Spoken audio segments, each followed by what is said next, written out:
A paz e a graça de nosso Senhor Jesus Cristo seja com todos, meus amados. É um prazer estar falando com vocês, é motivo de grande alegria no meu coração está alegre, está feliz, porque Jesus Cristo vive, e Ele vive em nossas vidas de uma forma muito gratificante. Nós podemos celebrar, glorificar, exaltar o nome do Senhor e dizer que Ele vive, e Ele está no nosso meio, Ele está no meio do seu povo para abençoar, para agir de uma forma muito, mas muito bela, única e maravilhosa. Eu queria nessa noite, em nome do Senhor Jesus Cristo, meditar com vocês na palavra do Senhor, cultuar com vocês em nome de Jesus Cristo, celebrar com vocês em nome de Jesus, porque hoje, sábado, nós estamos aí a poucas horas de comemorar duas datas muito especiais. Uma data especial é o Dia das Mães, e a outra data muito especial, que todos os meses, no segundo domingo, nós comemoramos, nós participamos, comungamos da mesma fé, comemos do pão, do corpo de Cristo, é a Santa Ceia do Senhor. Então, queridos, eu queria, em nome de Jesus Cristo, com meu coração exultando de alegria, em nome de Jesus, nessa noite, dizer que Jesus Cristo está no meio do seu povo. Eu queria, em nome do Senhor Jesus Cristo, meditar no capítulo de número 14, no verso de número 22, nessa noite, do Evangelho de São Mateus. Um texto que vai falar conosco nesses pouquíssimos minutos, em nome de Jesus. E já dando aqui já uma notícia, ou seja, um aviso para vocês, amanhã, relembrando, de 10 horas da manhã até meio-dia, estarei na igreja celebrando a Santa Ceia. Aqueles irmãos que quiserem ir lá tomar a Santa Ceia na igreja individualmente, de 2 em 2, de 3 em 3, vão lá entre 10 e meio-dia. A partir de 10 horas em ponto até meio-dia, estarei lá na igreja, ali ministrando a Santa Ceia na vida daqueles irmãos e irmãs que comparecerem lá. Além de cada mamãe que for lá, vai receber também um presente em nome de Jesus. Então, que Deus possa nos abençoar poderosamente. Ao final, eu reforço novamente este aviso. Então, gostaria de orar com vocês, para Deus falar conosco. Ore comigo. Querido Deus e Pai Celestial, fale conosco nessa noite, fale de uma forma muito especial, fale aos nossos corações, fale segundo a Tua vontade, abre o nosso entendimento e nos capacita a compreender a Tua palavra em nome do Senhor Jesus Cristo. Essa é a nossa oração em nome de Jesus. Amém, queridos? Vamos, em nome de Jesus Cristo, abrir as nossas Bíblias aqui no Evangelho, né, de São Mateus, no capítulo de número 14, em nome do Senhor Jesus. Eu queria te convidar a fazer a leitura comigo. Capítulo 14, verso 22 do Evangelho de São Mateus. Diz assim a palavra do Senhor: E logo ordenou Jesus que os seus discípulos entrassem no barco e fosse adiante para o outro lado, enquanto despedia a multidão. E despedida a multidão, subiu ao monte para orar à parte. E chegada à tarde, estava ali só. E o barco estava no meio do mar, açoitado pelas ondas, porque o vento lhe era contrário. Mas à quarta vigília da noite, dirigiu-se Jesus para eles, andando por cima do mar. E os discípulos, vendo, andando sobre as águas, ou sobre o mar, assustaram-se, dizendo: é um fantasma, e gritaram com medo. Jesus, porém, lhes falou, dizendo: tende bom ânimo, sou eu, não temais. E respondendo-lhe Pedro, disse: Senhor, se és tu, manda-me ir ter contigo por cima das águas. Verso de número 29. E ele disse: vem. E Pedro, descendo do barco, andou sobre as águas para ir ter com Jesus. Por enquanto, até aqui. Esse texto é lindo.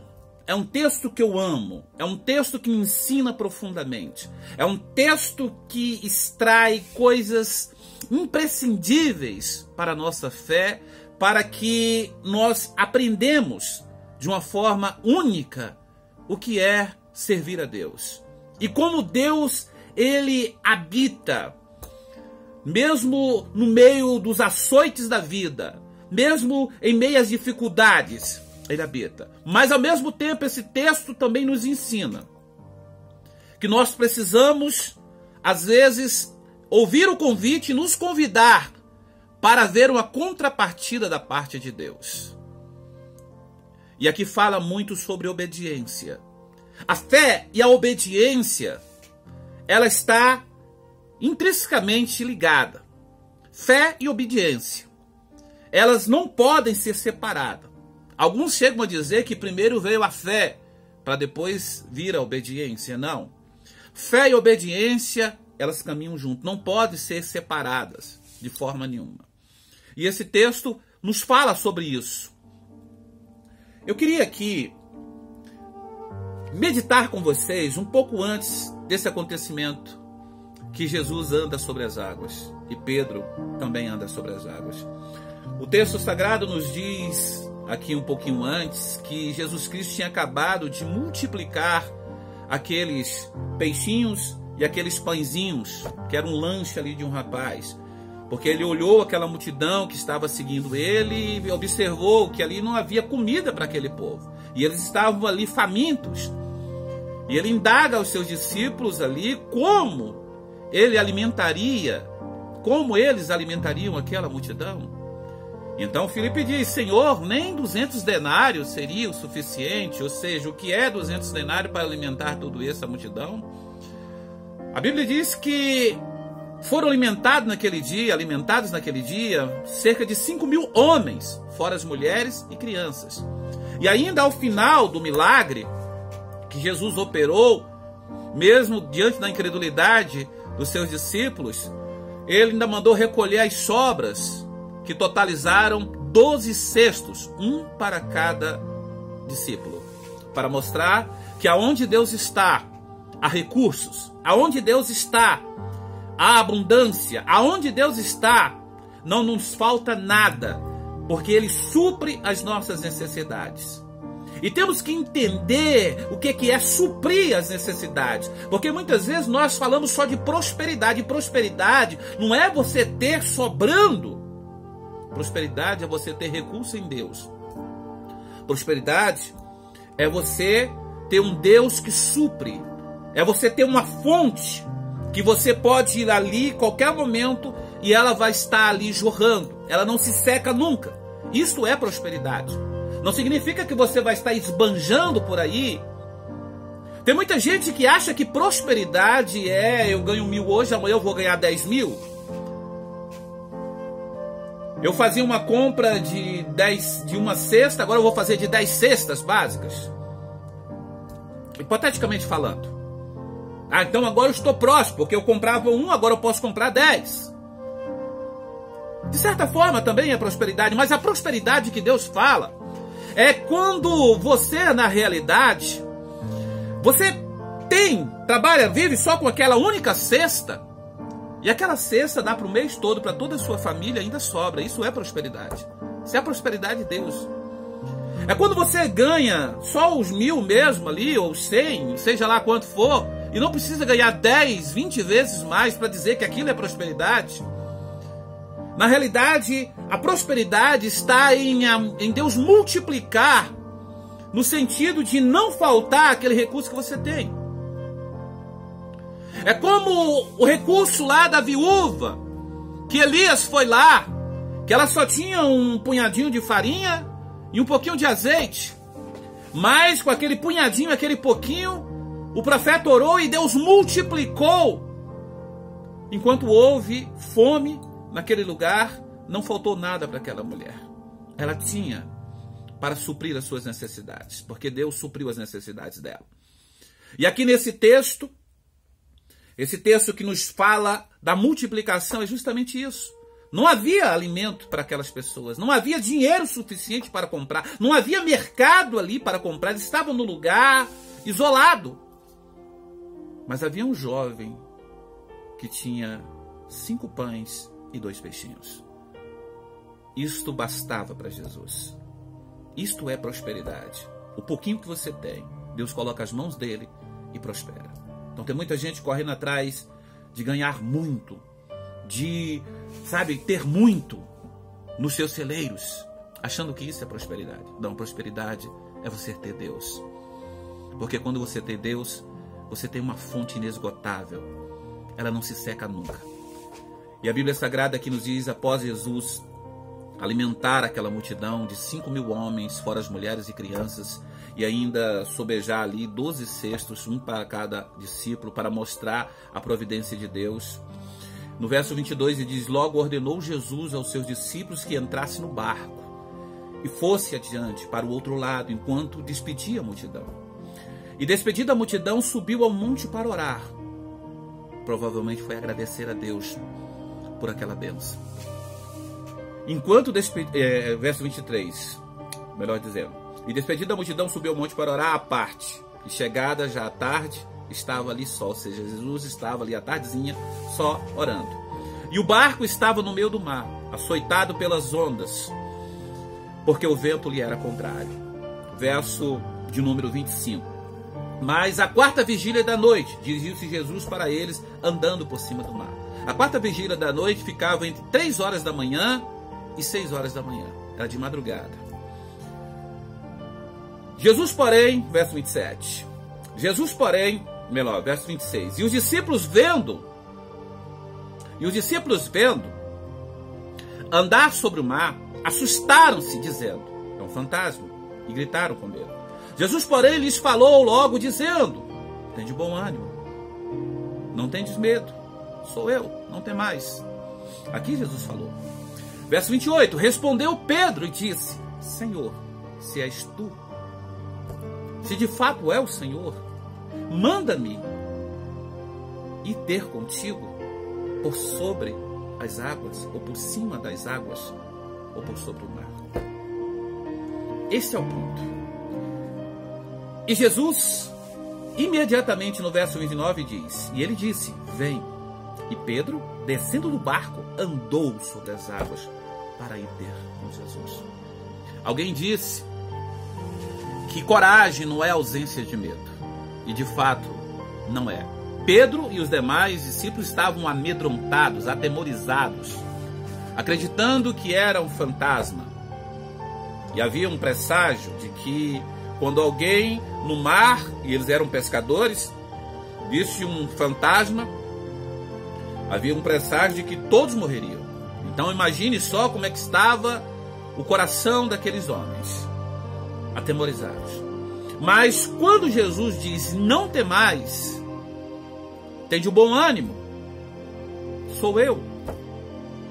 E Pedro, então, movido de fé, e aí que eu falo que a fé e a obediência caminham juntos. Pedro diz, Senhor, se és tu, manda-me ir ter contigo sobre as águas. Isso é maravilhoso porque Pedro, não é que ele queria testar Jesus, porque ele não ia testar Jesus arriscando a própria vida.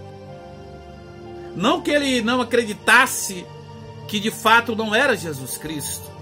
Ele sabia do poder de Jesus. Eu creio que Pedro já tinha convicção que era Jesus.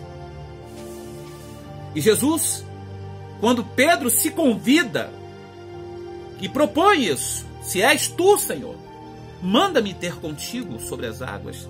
O verso de número 29 diz que o Senhor Jesus disse, vem. Jesus o convidou, Jesus o chamou, vem.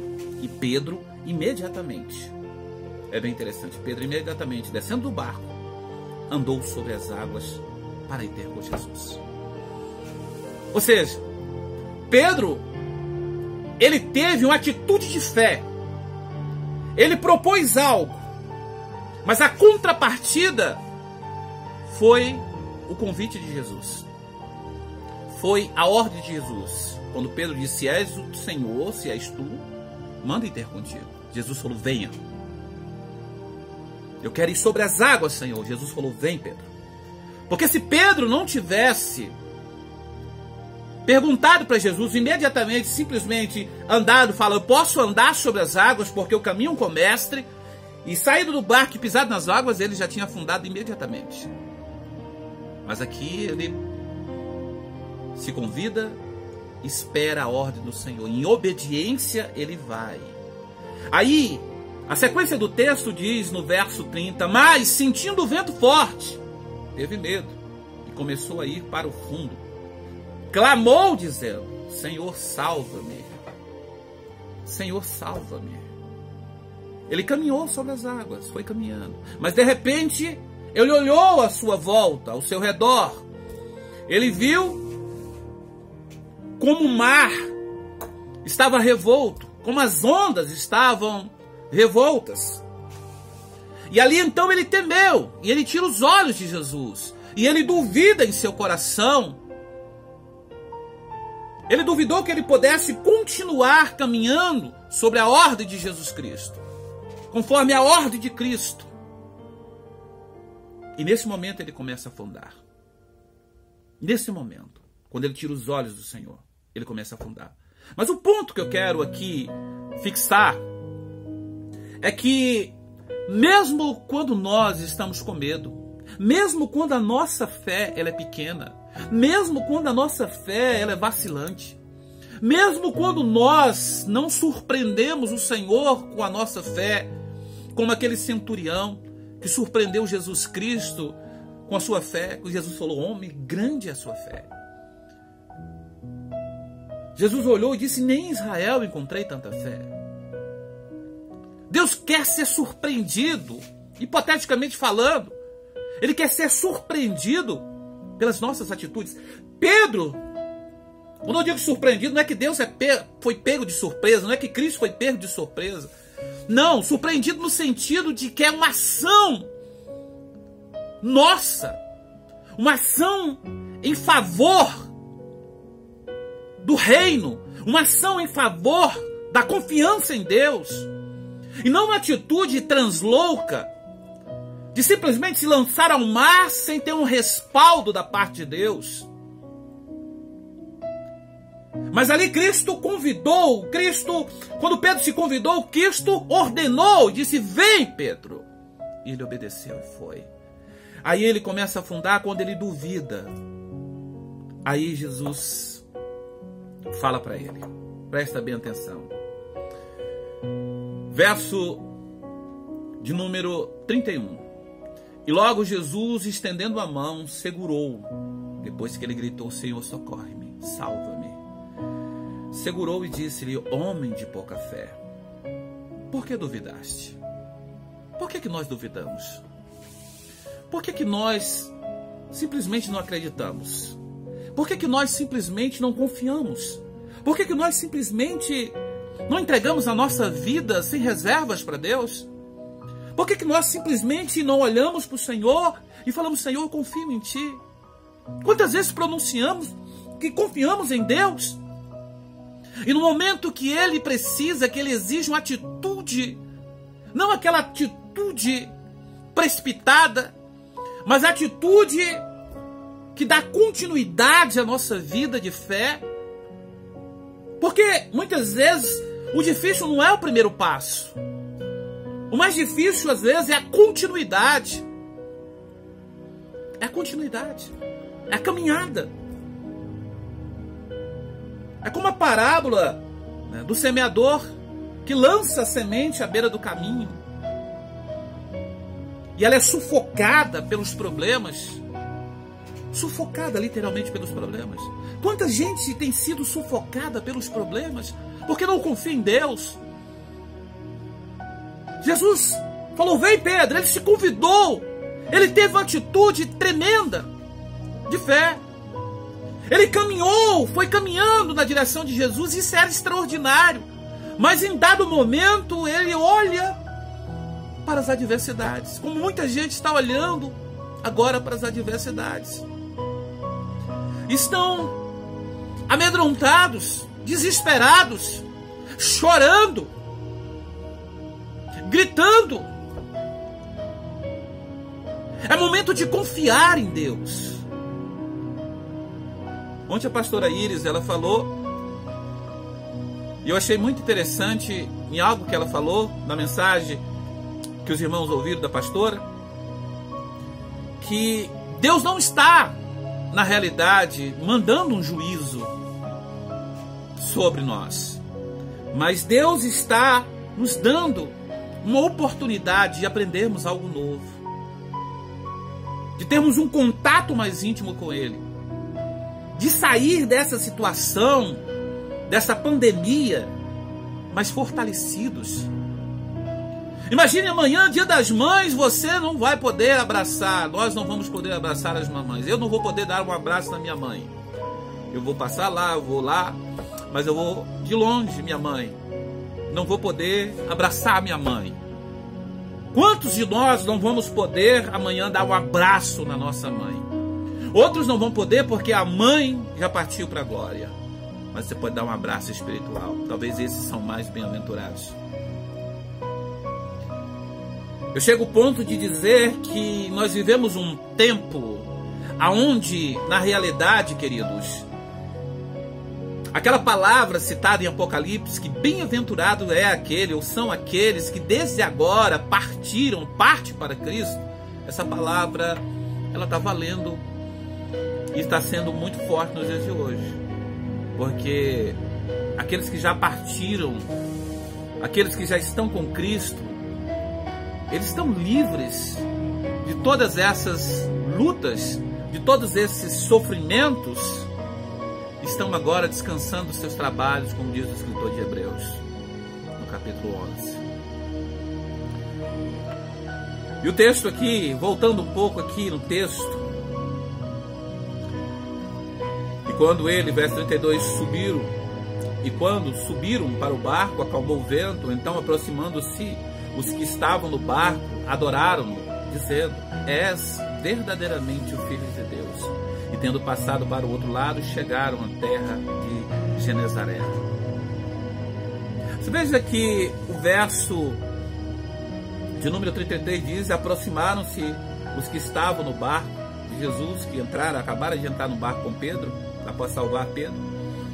Eles adoraram o Senhor, glória a Deus, dizendo: És verdadeiramente o Filho de Deus. Essa expressão aqui, para mim, soa como se a cada momento eles precisassem de uma prova para acreditar.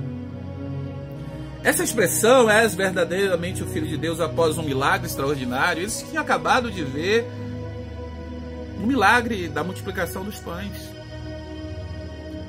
E agora, na sequência, um outro milagre. Pedro andando sobre as águas, o próprio Jesus andando sobre as águas. E eles dizem: és verdadeiramente o Filho de Deus. Será que havia dúvida ainda? Depois de tantas coisas que Deus fez através de Cristo, que Cristo de fato é o Filho de Deus, de fato era o Filho de Deus ali? Parece que sim. Parece que a mesma dificuldade que os discípulos tinham, essa luta, essa luta constante, essa luta interior entre dúvida e fé, ou fé e dúvida, que atenuava os discípulos, parece que tem atenuado o povo de Deus hoje. Parece que nós estamos sempre precisando de um evento novo, de um milagre novo, para glorificar a Deus, para dizer que Ele é o Senhor, que Ele é o Cristo. Parece que em meio à adversidade nós não louvamos a Deus. Pelo contrário, é mais no desespero. Mas não é isso que Deus quer. Primeiro, para resumir aqui. Primeiro, Pedro deu um passo de fé. Teve uma atitude corajosa. Um ato de fé. Mas ao mesmo tempo, Pedro, ele foi, na realidade, sábio. Ele não se lançou sobre as águas indo ao encontro de Jesus sem uma contrapartida de Jesus. Ele disse: é o Senhor, manda-me ir ter contigo. Jesus falou: vem. Após a ordem do Senhor, ele foi. Elias, ele não tomou uma atitude simplesmente ir lá na viúva alimentar. Não, ele recebeu uma ordem de Deus: vai, que eu ordenei uma viúva para te alimentar. E quando ele chega lá, ele vê uma mulher necessitada. Ele não encontrou um palácio, mas ele encontrou uma viúva com seu filho necessitado. O profeta não enlouqueceu, o profeta não se desesperou, o profeta tomou uma atitude de fé. Essa deve ser a atitude do povo de Deus. Essa é a atitude do povo de Deus. Enfrentar os problemas. Pedro estava com medo, desesperado, amedrontado. Não diz desesperado, mas amedrontado, apavorado. Mas quando ele viu um sinal da parte de Deus, Entre acreditar que era um fantasma e ouvir a voz do Senhor dizendo, sou eu, Pedro preferiu acreditar que era o Senhor, dizendo, se és tu, manda ter contigo. E Jesus falou, vem. E ele foi. E ele andou sobre as águas. Mas quando ele tirou os olhos de Jesus e começou a olhar para os problemas, ele começou a afundar. E ele clamou. E Cristo, naquele momento, quando ele clamou, socorre-me, Senhor, estou afundando. Naquele momento, Cristo ergueu. Cristo levantou. Isso prova que quando nós estamos mesmo na nossa insignificância de fé, mesmo na nossa tribulação, luta interior, dúvidas, Deus é misericordioso e bondoso, não nos abandona. Ele está sempre ali para nos abençoar. Queria que você meditasse nessa palavra hoje. Que Deus fale profundamente no seu coração. Que Deus possa agir de uma forma sobrenatural na sua vida. Em nome de Jesus. Fala com Deus. Vamos orar. Eu quero orar pela sua família. Quero orar pelo seu lar. Quero pedir ao Senhor que o Senhor possa te abençoar poderosamente. Que o Senhor possa derramar sobre a sua vida as mais ricas bênçãos. Então vamos orar. Vamos clamar a Deus para que Deus possa nos dar um domingo abençoado. Pai, em o nome do teu Filho Jesus Cristo, eu clamo ao Senhor nessa hora, com a graça do teu Santo Espírito, e peço ao Senhor, meu Deus, que o Senhor derrame sobre as nossas vidas as tuas infinitas misericórdias. Perdoa os nossos pecados, perdoa os nossos erros, como também as nossas falhas. Purifica-nos de toda a iniquidade. Cobre-nos com as tuas mãos poderosas e nos protege. Nos segura, Pai. Estejamos, ó Pai, sustentados sobre a rocha, do qual o salmista se dirigiu, dizendo, os meus pés estão firmes sobre a rocha, no Salmo 40. Pai querido, em nome de Jesus eu oro. Eu oro pela tua igreja, pelo teu povo. Eu oro pela Santa Ceia que amanhã será ministrada na vida do teu povo, que seja uma bênção. O Senhor nos guarde e nos proteja. Em nome de Jesus. Abençoa cada mãe. Cada mãe, Pai, que amanhã estará comemorando mais um dia. Abençoa, Pai, esse lar, essa família, em nome de Jesus. Abençoa todas as mães deste país, deste mundo. Derrama a tua graça sobre a vida da tua igreja, do teu povo. Em nome do Pai, do Filho e do Espírito Santo. Amém e amém. Que Deus continue nos abençoando. Que o amor de Deus Pai, que a graça de Cristo Filho, que as doces ministrações, comunhões do Espírito Santo de Deus repousem sobre a sua vida de uma forma maravilhosa, sobre a vida do povo mais feliz da face da terra. Amanhã, Santa Ceia do Senhor. Amanhã, Dia das Mães, 10 horas da manhã, estarei ali com vocês. Em nome de Jesus. A partir das 10 horas em ponto, em nome do Senhor Jesus Cristo, eu vou estar ali com vocês, em nome do Senhor Jesus, ministrando a ceia do Senhor. Leve a sua máscara, vai ter álcool gel lá, leve a sua máscara. Se você estiver gripado, doente, não vá. Os primeiros que for chegando ali, 2, 3, já vou ministrando, você volta para sua casa, vai ser individual, não vai ser coletivamente, tá bom? Um distante do outro, tal. Se tiver ali um grupo ali, né, distante do outro, nós vamos ministrar a ceia de 10 da manhã até o meio-dia. Então eu quero que você, em nome do Senhor Jesus Cristo, esteja lá se você puder, tá bom? E à noite nós temos o nosso culto também, onde nós vamos também ministrar a ceia no culto também, em nome de Jesus Cristo. Que Deus te abençoe, que Deus te abençoe. Fique com Deus, tenha um sábado, um final de sábado maravilhoso e um domingo mais especial ainda. Um beijo em todas as mães da Igreja Manancial da Graça. Um beijo no seu coração. E a forma que eu consigo agradecer a vocês, mamães, é que todos os dias eu tenho pedido a Deus para Deus abençoar a vida de vocês. A forma que eu consigo agradecer de tantas coisas boas que vocês têm feito para comigo, para com a minha família, para com a Igreja Manancial da Graça, para com a obra do Senhor. Então eu só posso agradecer orando. É o presente que eu posso dar para todos vocês, em nome de Jesus. As minhas orações ao Senhor, e eu sei que eu recebo as orações de vocês também. Fique com Deus, em nome de Jesus. Deus é conosco. Obrigado, queridos, pela sua atenção. Fica na paz. E até amanhã, às 10 horas da manhã, na igreja.